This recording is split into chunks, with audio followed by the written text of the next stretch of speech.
All right, everyone, don't mess with Texas. The Texas National Guard appears to have evicted the feds from Shelby Park in Eaglepass. This is one of the main problematic border stations, which has been overrun.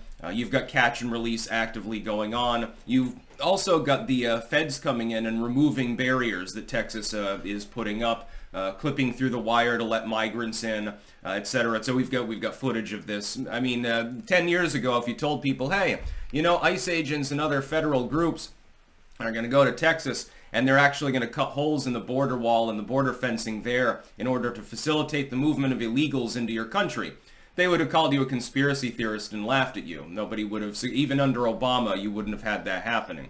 Under Biden, you do. You have an active attempt to pump the nation full of illegal immigrants. And make no mistake, most of these people are absolutely illegal immigrants. I know Nikki Haley has a problem with that term being used because she's batshit, but most of these people are not legitimate asylum seekers. Most of them could have gone to a safe third country, and that's the U.S. stated policy. Therefore, they're not eligible for asylum status. But Biden treats them all as though they are. They end up in massive camps. They get processed. They get released. Sometimes they get deported. There have been some deportations, but it's a minority of the people that are coming across. Mainly because the deportation system is legalistic and highly regulated, and you cannot process all these people. So what they end up doing is they say, okay, you're scheduled for processing. Here's a free phone and money and a place you can go. You know, we're going to put you in a hotel room or a tent while, you know, military veterans starve out under highway overpasses. But we're so kind as a nation. Here's some free shit. Bye. By the way, you have to come back in 2 months because then we're going to have your hearing over whether you're eligible for asylum. What happens is that they don't show up. They just disappear. Most of the time. That's most of these individuals. And there's no reason for them to show up.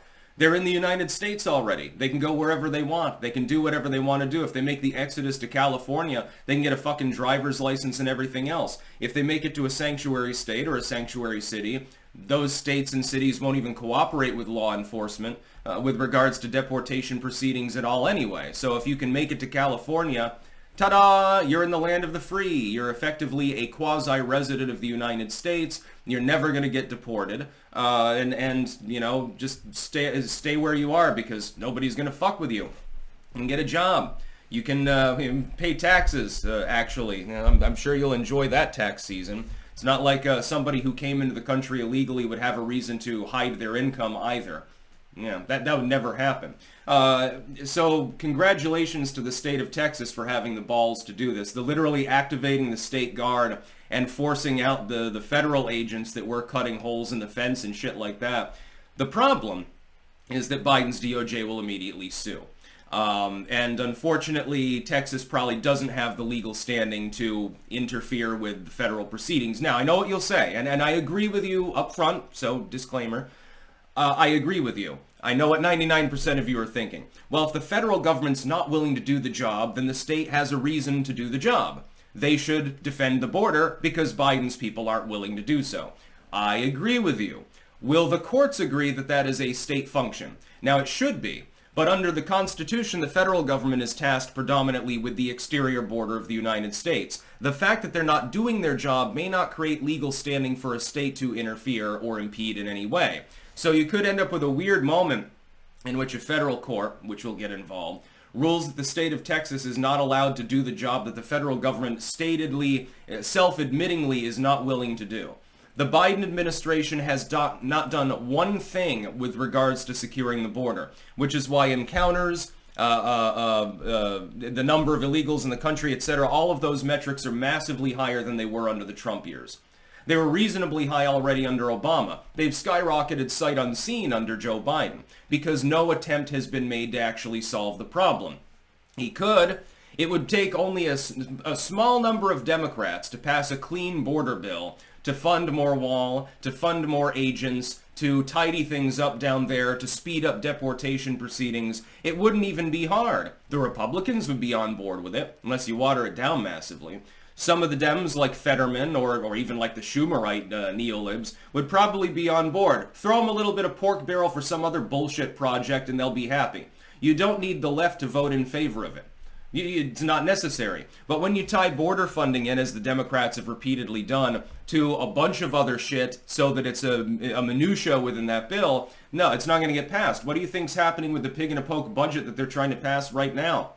The state of Texas should and must guard the border. They should exhaust all possible legal means in order to do so, because the federal government is not willing or able to do the job. And I say both unwilling and unable. Even under Donald Trump, there were still a large number of people crossing the border. But an attempt was made. It slowed down comparatively to a trickle, certainly compared to what it is at now. More wall was built, more retrofitting was done, more ICE agents were there, and under Trump, at the very least, an attempt was made legally to stop the sanctuary city, sanctuary state policies. That's the other surprising thing. If states aren't in control of their own borders, if the federal government has effectively nationalized the whole shebang, how can you reasonably go after Texas for guarding the exterior border, but if a state like California becomes a sanctuary state and ignores federal supremacy in terms of immigrants and refuses to cooperate with deportation proceedings and so forth, why do they not get in any trouble? Differential enforcement. The DOJ simply looks the other way and does absolutely nothing about it. Meanwhile, you have them people like Chicago and New York trying to sue the southern states, etc., and trying to pass laws to prevent the busing of illegals into their states and their cities, which is funny because they've declared themselves sanctuary cities. And then they complain about it when they get exactly what they asked for. Meanwhile, at the southern border, the vast bulk of illegals reside. Most of them have stayed down near the southern border and not gone to New York or Chicago. You're telling me the state of New York has a real big problem because of a couple 100,000 people? Bullshit, dude. There are millions of them in Texas alone. Millions. Several million people. Most of which will never get deported. Now, it's a problem without a solid solution. In order to actually deport all of the illegals in the country, you'd effectively have to scrap the Fourth Amendment temporarily and go house to house to search for them. You still wouldn't get them all. The best possible solution is a nice big beautiful wall, an actual attempt to keep people from crossing at the southern border, actually guarding it. We're capable of doing that. It's not that difficult an issue. Donald Trump, with a shoestring budget, was able to retrofit about 500 miles on the southern border in the course of a single year. That's after being cock-blocked for 2.5 years on funding, being cock-blocked first by his own GOP House, and then by the court system, which bogged him down, acting as though he didn't have the right to use discretionary national security spending for a national security issue. That was a weird legal case, by the way. The courts literally attempted to impede the chief executive's ability to use money unilaterally already allocated by the U.S. House, which controls the budget purse strings. The House was pissed too, because they didn't want the wall. I'm beginning to think that they might want the illegals in the country too. I wonder why. Oh, that's right, corporations love the slave labor. That's basically what they're doing. Hey, they'll mow the lawn. Hey, they'll do your brickwork for under minimum wage. It's exploitation. How the fuck is this, give us your tired and poor, we shall uplift people, and our house shall stand for 1,000... This isn't some high-thinking civic bullshit, like the Statue of Liberty sort of thing.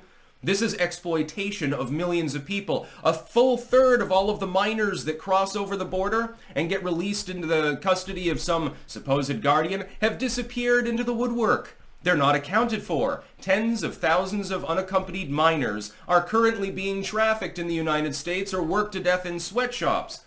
Yeah, that's really, it's helpful to them. It's wonderful. This is America. Now I think that we should just close the goddamn border and stop incentivizing people to make the goddamn trip. That's about all. Peace out.